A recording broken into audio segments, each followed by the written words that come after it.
queria agradecer ao iluminado povo brasileiro que agora está se aplicando o artigo que garante o direito aos povos originários, quando ele criou esse ministério.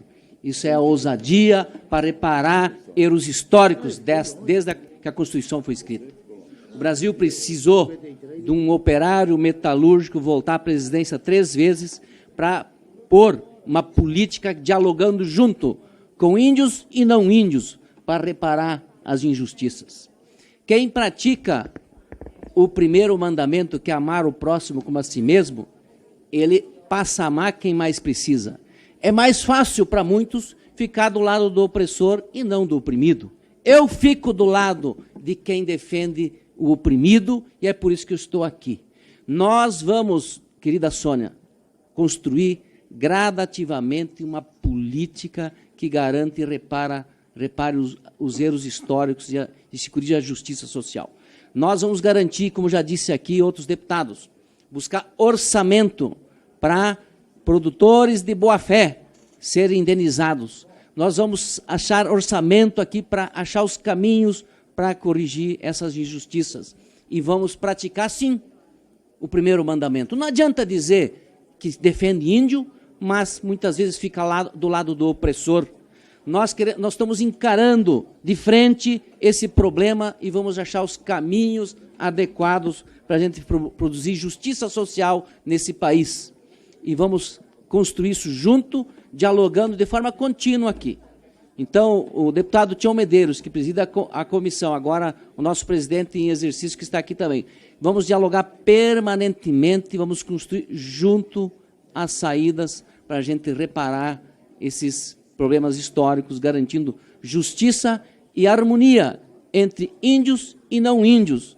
E tenho certeza, quem deve estar com a pulga atrás da orelha, na minha humilde opinião, e aí eu faço uma pergunta, né, querida Sônia, que os grileiros tomou a terra na mão grande, não é essa a expressão? Esses grileiros estão com a pulga atrás da orelha, sim, porque quem tem título de boa-fé, eu acho que não precisa ficar preocupado, nós temos que só corrigir erros históricos. É isso, senhor presidente. Eu queria fazer alguns esclarecimentos. Primeiro, eu não sou a favor de marco temporal.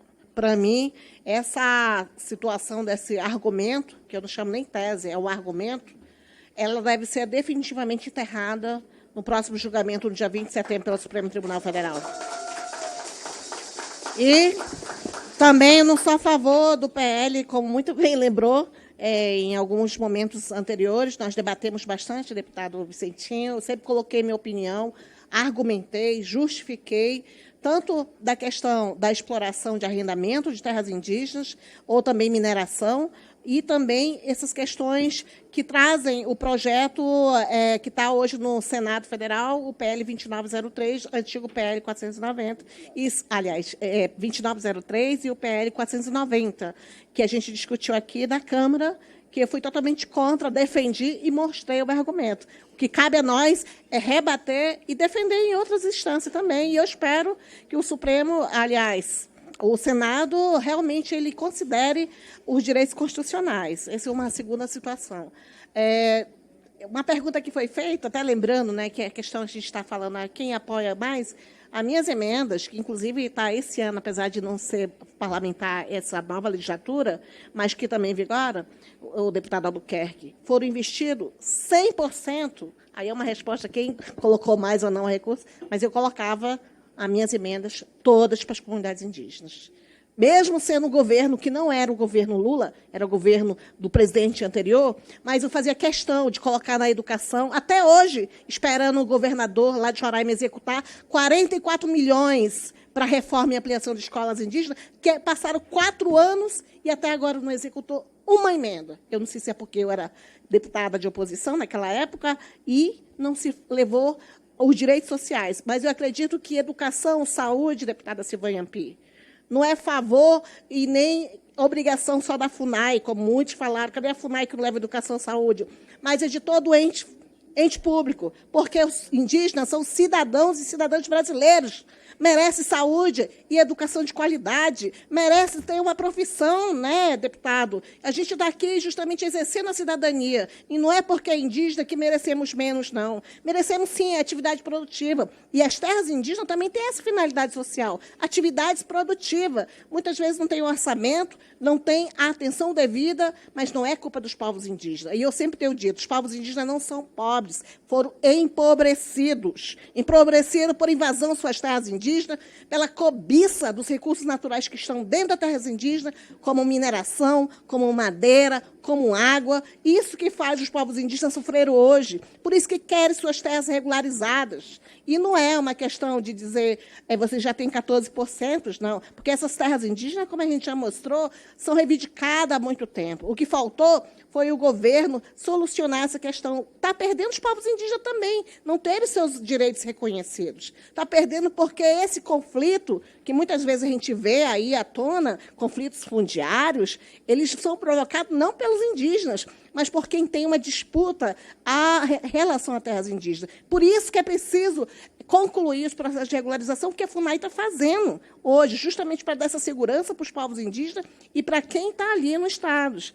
Agora, eu tenho uma situação que eu deixar bastante claro, que a FUNAI está cumprindo a obrigação constitucional. A FUNAI ela segue os dispositivos, e não é simplesmente a FUNAI que cria terras indígenas, como a gente vê muito discurso, a FUNAI criou uma terra indígena. Não se cria terra indígena, a terra indígena sempre existiu. O que nós fazemos como governo, como União, é fazer o reconhecimento oficial daquela terra indígena, justamente para que outras pessoas conheçam a situação, que ali se trata de uma terra que tem uma legislação específica, diferenciada, que aquele povo tem o direito de consulta prévia, livre, informada, para qualquer empreendimento que venha impactar. Os impactos da demarcação, os povos indígenas, eu digo que não são impacto negativo, é a reafirmação do Estado brasileiro que os povos indígenas, seus cidadãos originários, têm direitos constitucionais e que, para tanto, estão recebendo essa atenção de ter seu território livre de qualquer esbulho ou turbação ou qualquer ameaça, e que aquela terra que os povos indígenas detêm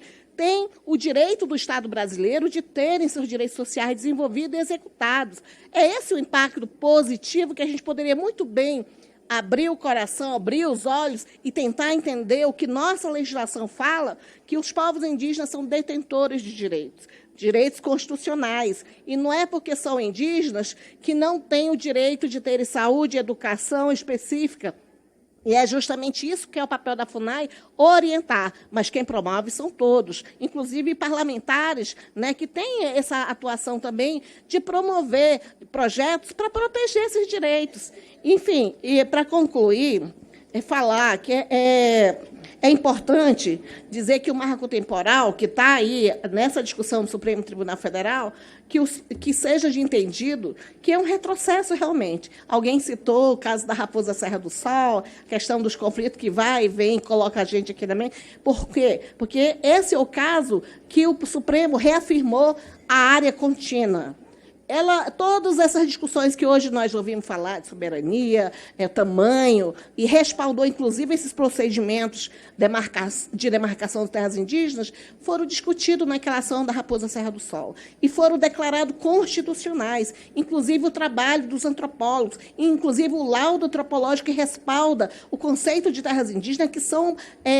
deputada Silvia, são dentro do artigo 231. Basta ler que a gente entende. Qualquer leigo pode entender que na Constituição Federal traz resposta para esses conflitos e que não é necessariamente os povos indígenas excluídos do programa de governo. É preciso compreender os direitos indígenas, como muito bem falou o nosso deputado Ali Marcon, que nós indígenas sabemos nossos direitos. Esse é o princípio, que a gente indígena, que é indígena, defende os direitos e defende a terra. E jamais vai contrapor que nós somos excluídos da educação. Lógico, infelizmente, hoje a gente está reerguendo o nosso país, reconstruindo a FUNAI, porque foi deixada sucateada, desmantelada, povos indígenas ameaçados, e hoje nós temos um trabalho. E, com certeza, nós temos interesse, deputadas, de ter um orçamento digno e um orçamento que possa apoiar os povos indígenas. Isso é uma obrigação nossa, de Estado brasileiro. não apenas de governo. A gente quer povos indígenas sadios, com terra protegida, com meio ambiente saudável, com reconhecimento que os povos indígenas detêm em sua cidadania e que, para isso, não precisam abdicar de seus direitos. Os direitos indígenas, eles são inegociáveis. As terras indígenas usam fruto exclusivo e cabe a nós todos, autoridades, fazer zelar por isso. O que o Supremo vai decidir, dia 20 de setembro, que seja definitivamente alcançado. E a gente vê que todas as discussões que nos levam ao marco temporal, o interesse por trás, pairam, que a gente vai ainda discutir, é muito essa questão da indenização. Por que a gente vê? Estão querendo saber quanto que vão levar no final das contas. Essa é a primeira pergunta que a gente vê. Mas essa discussão ainda está dizendo, porque o artigo 231, parágrafo 6º, fala que são nulos os títulos e que somente as indenizações de boa-fé elas vão ser indenizadas. E não existe desapropriação, como bem falou o deputado Domingos aqui, porque são terras da União. Por isso que a FUNAI não usa esse termo, desapropriação, porque são terras públicas. O que a FUNAI faz é uma indenização em relação à benfeitoria, e não é uma discussão que existe em terra nua, porque o parágrafo 6 já dá resposta para isso. Então, a gente vai aguardar que essa decisão seja definitiva, enterre de vez esse marco temporal para criar conflitos e aí poder andar os processos de demarcação de terras indígenas. Em relação a Capote Ninhori, finalizando, é a terra do nosso cacique Raoni. Nasceu ali. O cacique Raoni merece ter a sua terra reconhecida. E alguém perguntou se tinha algum indígena que tinha nascido ali. Cacique Raoni. Ele nasceu ali naquela terra. Até hoje está aguardando essa conclusão. Há mais de 30 anos que o processo. Então, nós vamos fazer justiça e que os processos só iniciaram. A gente vai concluir esse processo também.